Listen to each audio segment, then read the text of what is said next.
আমার আগের কন্টেন্টের সাথে অসময়ের কোনো মিল নেই। আমি আসলে যে কোনো গল্পেই ক্যারেক্টারকে অনেক প্রায়োরিটি দিই। মানে আমার যে কোনো গল্পে দেখবেন যে দুই একটা চরিত্র থাকে, যে দুই একটা চরিত্র আসলে মানুষ পছন্দ করে থাকে। কারণ আমি বিলিভ করি একটা গল্প তখনই পরিপূর্ণতা পায় যখন সেই গল্পের চরিত্রগুলো মানুষের মনে থাকে। সেটা আমার ব্যাচেলার পয়েন্ট থেকে শুরু করে আরো অসংখ্য কাজে আমি ট্রাই করেছি। সো অসময়েও এই ধরনের প্রচেষ্টা আমাদের ছিল।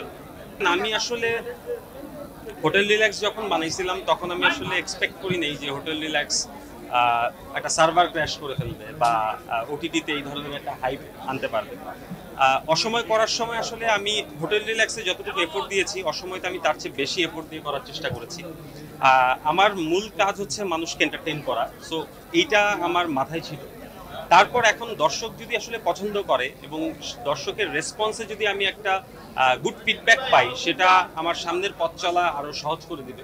বা আমার প্রডিউসার বা বঙ্গ আমরা যদি একসাথে আরও সামনে কাজ করতে যাই, সেক্ষেত্রে দর্শকের রেসপন্সটা আমাদের জন্য খুবই জরুরি। কারণ সাধারণ মানুষ যদি আমাদের কাজ গ্রহণ না করে, আমরা কিন্তু বড় ধরনের কাজ বা বাংলাদেশের কোনো কাজ, সিনেমা হোক ওটিটি হোক, সেটা বড় হবে না। তো দর্শকদের রেসপন্সের আশাই আসলে অসময়ের প্রতি এফোর্ট দেওয়া। লেটস সি কি হয়। এন্টারটেইনমেন্টটা আসলে খুবই জরুরি আমাদের লাইফে, কারণ আমরা সারাদিন এত ব্যস্ত থাকি, এত ঝামেলার মধ্যে থাকি। সো ওই জায়গা থেকে অসময়ের মধ্যেও আমি আসলে এন্টারটেইনমেন্ট রাখার চেষ্টা করেছি। বাট অসময়ে আমি এই এন্টারটেইনমেন্টের মাধ্যমে কিছু সত্যি কথা বলার চেষ্টা করেছি, যেই জিনিসগুলো আসলে হয়তো আমরা বলি না সাধারণত। এই কথাগুলো আমি বলার চেষ্টা করেছি হাসির ছলে।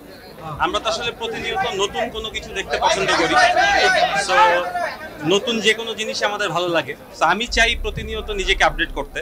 সো আমার আগের কন্টেন্টের সাথে অসময়ের কোনো মিল নেই, আবার আমার অসময়ের পরে আমি যে কন্টেন্টটা বানাবো সেটার সাথে হয়তো অসময়ের কোনো মিল নেই।